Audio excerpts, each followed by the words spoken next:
नमस्कार दोस्तों, मैं राकेश गुप्ता एक बार फिर आपके पास आया हूं और इस पर मैं प्राचीन इतिहास के बारे में आपसे डिस्कस करूंगा। भारत का इतिहास उत्तर में हिमालय से लेकर दक्षिण में समुद्र तक फैला उपमहाद्वीपीय भारतवर्ष के नाम से ज्ञात है, जिसे महाकाव्य तथा पुराणों में भारतवर्ष अर्थात भारत का देश तथा यहाँ के निवासियों को भारतीय अर्थात भरत का संतान कहा जाता है। चलिए हम लोग शुरू करते हैं। आप देखिए, हम लोगों को आपको प्राचीन भारतीय इतिहास का स्रोत कहाँ से मिलता है। हम लोगों को आपको प्राचीन भारतीय इतिहास के स्रोत धर्म ग्रंथ, ऐतिहासिक ग्रंथ, विदेशियों का विवरण, पुरातत्व संबंधी साक्ष्य, इन सबसे हमें इनका साक्ष्य मिलता है।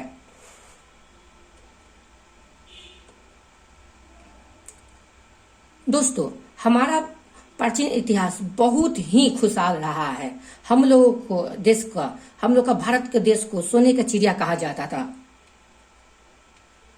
प्राचीन इतिहास भारत का इतिहास और संस्कृति गतिशील है और यह मानव सभ्यता की शुरुआत तक जाती है। यह सिंधु घाटी की रहस्यमयी संस्कृति से शुरू होती है और भारत के दक्षिण इलाकों में किसान समुदाय तक जाती है। भारत के इतिहास में भारत के आसपास स्थित अनेक संस्कृतियों से लोगों का निरंतर समेकन होता रहा है। उपलब्ध साक्ष्य सुझाते हैं कि लोहे, तांबे और अन्य धातुओं के उपयोग काफी शुरुआती समय में भी भारतीय उपमहाद्वीप में प्रचलित थे, जो दुनिया के इस हिस्से द्वारा की गई प्रगति का संकेत है। चौथी शताब्दी बीसी के अंत तक भारत का अत्यंत विकसित सभ्यता के क्षेत्र के रूप में उभर चुका हुआ था। हम सबसे पहले आपको सिंधु घाटी की सभ्यता के बारे में जानेंगे। हम भारत का इतिहास सिंधु घाटी की सभ्यता के जन्म के साथ आरंभ हुआ और अधिक बारीकी से कहा जाए तो हड़प्पा सभ्यता के समय इसकी शुरुआत मानी जाती है। यह दक्षिण एशिया के पश्चिमी हिस्से में लगभग 2500 बीसी में फली फूली, जिसे आज पाकिस्तान, पश्चिमी भारत कहा जाता है। सिंधु घाटी मिस्र, मेसोपोटामिया, भारत और चीन की 4 प्राचीन शहरी सबसे बड़ी सभ्यताओं का घर थी।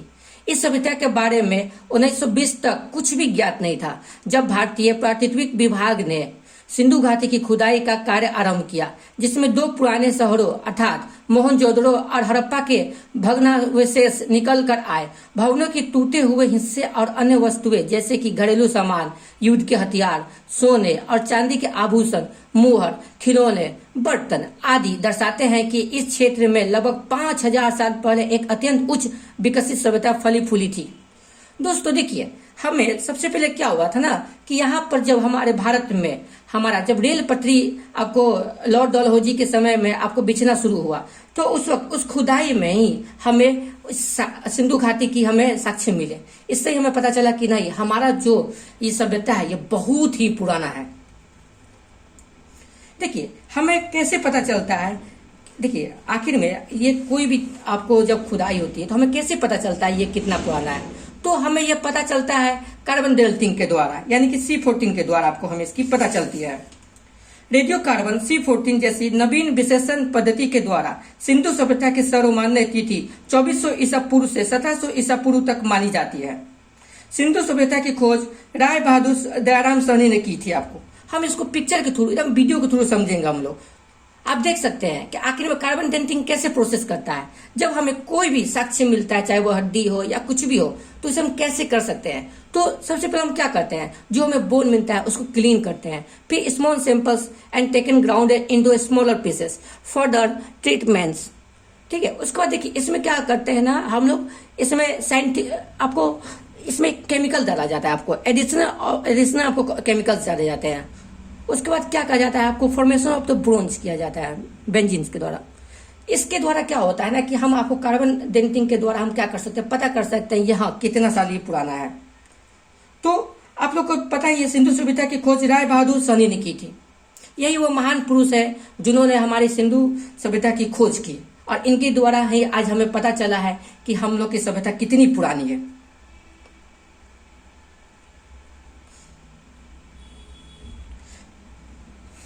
सिंधु सभ्यता को प्राक-ऐतिहासिक अथवा कांस्य से ब्रोंज युग में रखा जा सकता है। इस सभ्यता के मुख्य निवासी द्रविड़ एवं भूमध्य सागरीय थे। सिंधु सभ्यता के सर्वाधिक पश्चिमी पुरा स्टेशन दास्क नदी के किनारे स्थित सुतका केंदौर बालूचिस्तान पूर्वी आपको पुरास्टन हिंदन नदी के किनारे आलमगीरपुर जिला मेरठ उत्तर प्रदेश उत्तरी पुरास्टन चिराब नदी के तट पर अखनूर के निकट मादा जम्मू कश्मीर तथा दक्षिणी पुरास्टन गोदावरी नदी के तट पर दाइमाबाद जिला अहमदाबाद महाराष्ट्र में। सिंधु सभ्यता या सिंघौ सभ्यता नगरीय सभ्यता थी। सिंधु सभ्यता से प्राप्त परिपक्व अवस्था वाले स्थलों में केवल 6 कहीं बड़े नगर की संज्ञा दी गई है। उस वक्त के जो हम युग से आपको ब्रोंज युग कहा जाता है हम लोग का। उस वक्त आपको हथियार हमारे पत्थर के हुआ करते थे। आपको उस वक्त शिकार भी हम लोग पत्थर से ही किया करते थे। पत्थर का आपको औजार बना के उस समय शिकार किया करते थे।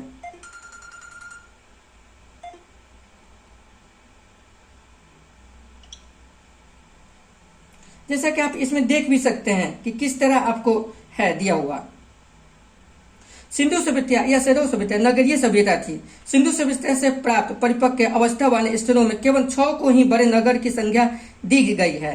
ये है मोहनजोदड़ो, हड़प्पा, गनवाड़ीवाला, धोलावीरा, राखीगढ़ी एवं कालीबंगन। स्वतंत्रता प्राप्ति पश्चात हड़प्पा संस्कृति के सर्वाधिक स्थल गुजरात में खोजे गए हैं। उस वक्त की जो हमारी आपको थी वो नगर व्यवस्था बहुत ही अच्छी थी। आपको सिंधु घाटी की सभ्यता मूलतः एक शहरी सभ्यता थी और यहाँ रहने वाले लोग एक संयोजन बांध और सुनिश्चित कस्बों में रहा करते थे जो व्यापार के केंद्र भी थे। मोहनजोदड़ो और हड़प्पा के भग्नावशेष दर्शाते हैं कि यह भव्य व्यापारिक शहर वैज्ञानिक दृष्टि से बनाए गए थे और इनकी देखभाल अच्छी तरह की जाती थी। यहाँ चौड़ी सड़कें और एक विकसित निकास प्रणाली थी। घर पकाई गई ईंटों से बने होते थे और इनमें 2 या 2 से अधिक मंजिलें होती थी। आपको जैसा कि आप यहाँ पे देख भी सकते थे। उस वक्त हमारा व्यापार बहुत ही कुशल था। हम लोग उस वक्त आपको कांस्य की मूर्तियां आपको बहुत सारी पाई जाती है, अभी भी वहां पे है। मोहनजोदड़ो से प्राप्त अन्नागर सभ्यता सैंधव सभ्यता की सबसे बड़ी इमारत है। तांबा, चांदी, सोना, टीन, गोमेर, लाजवत, सीसा, ये सब सिंधु काल में विदेशी व्यापार हुआ करते थे। आपको जैसा कि आप पिक्चर में बहुत ही अच्छा से देख सकते हैं। लोथन एवं सुतका धंधा सिंधु सभ्यता का बंदरगाह था। जूते हुए खेत और नक्शकारी ईंटों के प्रयोग का साक्ष्य कालीबंगन से प्राप्त हुआ है। मोहनजोदड़ो से प्राप्त अन्नागर सभ्यता सैंधव सभ्यता की सबसे बड़ी इमारत है। मोहनजोदड़ो से प्राप्त वृहत स्नानगार एवं प्रमुख स्नानागार है जिसके मुख्य स्थित स्नान कुंड 11.88 मीटर लंबा और 7.01 मीटर चौड़ा है एवं 2.43 मीटर गहरा है। जैसा कि आप इसमें देख भी सकते हैं उस वक्त का आपको किस तरह से स्नानागार हुआ करता था। आपको पिक्चर में दोस्तों मैं पूरी कोशिश कर रहा हूं कि पिक्चर के थ्रू आपको समझाने की अच्छे से कोशिश करूं, क्योंकि पिक्चर के थ्रू अगर आपको समझा जाए तो बहुत ही अच्छा होता है। आपको आप जैसा कि देख सकते हैं आपको अग्निकुंड नोथन एवं कालीबंगन से प्राप्त हुए हैं। आपको मोहनजोदड़ो से प्राप्त एक सिर पर 3 मुख वाले देवता पशुपतिनाथ की मूर्ति मिली है। उनके चारों ओर हाथी, गेंदा, चीता एवं वैसा विराजमान है। आपको जैसा कि आप इस पिक्चर में आप देख भी सकते हैं। मोहनजोदड़ो से नर्तकी की एक कांस्य मूर्ति भी मिली है। आपको हड़प्पा की मोहरों पर सबसे अधिक एक सिंगी पशु का आकलन है। आपको जैसा कि आप इसमें देख भी सकते हैं। हमें जब मोहनजोदड़ो की खुदाई हुई तो उसमें हमें आपको मोहर मिली। अब मोहर में एक सिंगी आपको जानवर मिला। सिंधु सभ्यता की लिपि भाव चित्रात्मक है। यह लिपि दाएं से बाईं ओर लिखी जाती थी। जब अभिलेख 1 से अधिक पंक्तियों का होता था तो पहली पंक्ति दाएं से बाईं और दूसरी बाएं से दाईं ओर लिखी जाती थी। सिंधु सभ्यता के लोगों ने नगरों तथा घरों के विन्यास के लिए ग्रिड पद्धति अपनाई। जैसा कि आप इसमें देख भी सकते हैं पिक्चर में। घरों के दरवाजे और खिड़कियां सड़क की ओर न खुल के पिछवाड़े की ओर खुलते थे। केवल लोथल नगर के घरों के दरवाजे मुख्य सड़क की ओर खुलते थे। उच्च विकसित सभ्यता हड़प्पा में अनाज, गेहूं और उगाने की कला ज्ञात थी, जिससे वे अपना मोटा भोजन तैयार करते थे। उन्होंने सब्जियों और फल तथा मांस, सुअर और अंडे का सेवन भी किया। साक्षर सुझाव देते हैं कि ये ऊनी तथा सूती कपड़े पहनते थे। वर्ष 1500 बीसी तक हड़प्पन सभ्यता का अंत हो गया। सिंधु घाटी की सभ्यता के नष्ट हो जाने के प्रति प्रचलित अनेक कारणों में शामिल है लगातार बांध और अन्य प्राकृतिक विपदाओं का आना, जैसे कि भूकंप आदि। ये सब मुख्य कारण थे। और जैसा कि जानते हैं, सिंधु नदी बहुत ही भयानक रूप लेती है। आपको ये जैसा कि आप देख सकते हैं, वहां से आपको जो जो अनाज आपको प्राप्त हुआ है। सिंधु सभ्यता में मुख्य फसल थी गेहूं और जौ।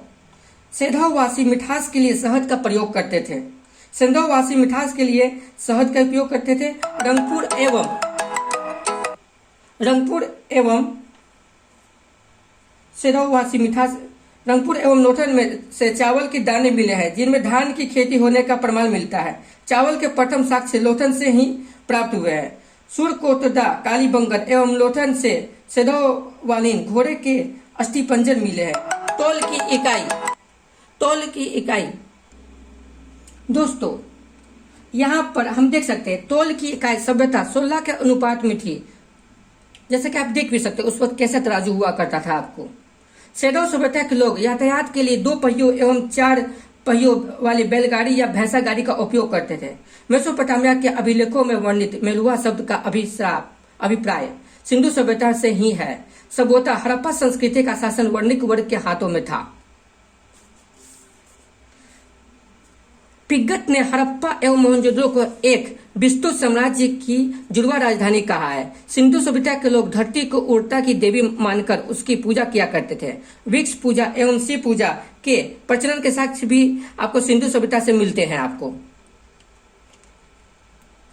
पशुओं में कुबर वाला सांड इस सभ्यता के लोगों के लिए विशेष पूजनीय था। आपको जैसा कि देख सकते हैं, आपको ये कुबर वाला सांड उस वक्त इसकी बहुत ही पूजा की जाती थी। स्त्री मूल मिट्टी की मूर्तियां अधिक मिलने से ऐसा अनुमान लगाया जाता है कि सेंधव समाज मातृसत्तात्मक था। सेंधववासी सूती एवं ऊनी वस्त्रों का प्रयोग करते थे। मनोरंजन के लिए सेंधववासी मछली पकड़ना, शिकार करना, पशु पक्षियों को आपस में लड़ाना, चौपर और पासा को खेलना आदि साधनों का प्रयोग करते थे। सिंधु सभ्यता के लोग काले रंग से डिजाइन किए हुए लाल मिट्टी के बर्तन बनाते थे। सिंधु घाटी के लोग तलवार से परिचित नहीं थे। कालीबंगा एवं एकमात्र हड़प्पा कालीन स्थल था जिसका निचला शहर सामान्य लोगों के रहने के हेतु भी किले से घिरा हुआ था। पर्दा प्रथा एवं वेश्यावृत्ति सेंधव सभ्यता में प्रचलित थी। शवों को जलाने एवं गाड़ने यानी दोनों प्रथाएं प्रचलित थी। हड़प्पा में सर्वों को दफनाने के लिए, जबकि मोहनजोदड़ो में जलाने की प्रथा थी। लोथन एवं कालीबंगा में युग्म समाधियों मिली है। सेंधव सभ्यता के विनाश का सबसे प्रभावी कारण बाद आया है। आग में पकी हुई मिट्टी को टेराकोटा कहा जाता था। तो आई होप फ्रेंड आपको ये वीडियो बहुत ही पसंद आया होगा। और इस वीडियो में बस हमने सिंधु सभ्यता के बारे में जाना है। इसके अगले वीडियो में हम वैदिक सभ्यता के बारे में जानेंगे और उसके बाद हमारा जो भी है आपको सारा इतिहास को अच्छे से पढ़ेंगे। और एग्जाम में ये सब हमारा बहुत ही इंपॉर्टेंट है और हम इसमें हमेशा कंफ्यूज होता है। इसलिए हम लोग कोशिश किए हैं कि पिक्चर के थ्रू ही समझे इसको, क्योंकि पिक्चर के थ्रू जब हम समझेंगे तो ये हमें बहुत ही अच्छे से समझ में आएगा और हमें हर चीज बहुत ही अच्छे से समझ में आएगा और अच्छा है, हमारा एग्जाम बहुत अच्छा जाएगा। बस आप लोग का एग्जाम अच्छा जाए। बेस्ट ऑफ लक और प्लीज सब्सक्राइब माई चैनल।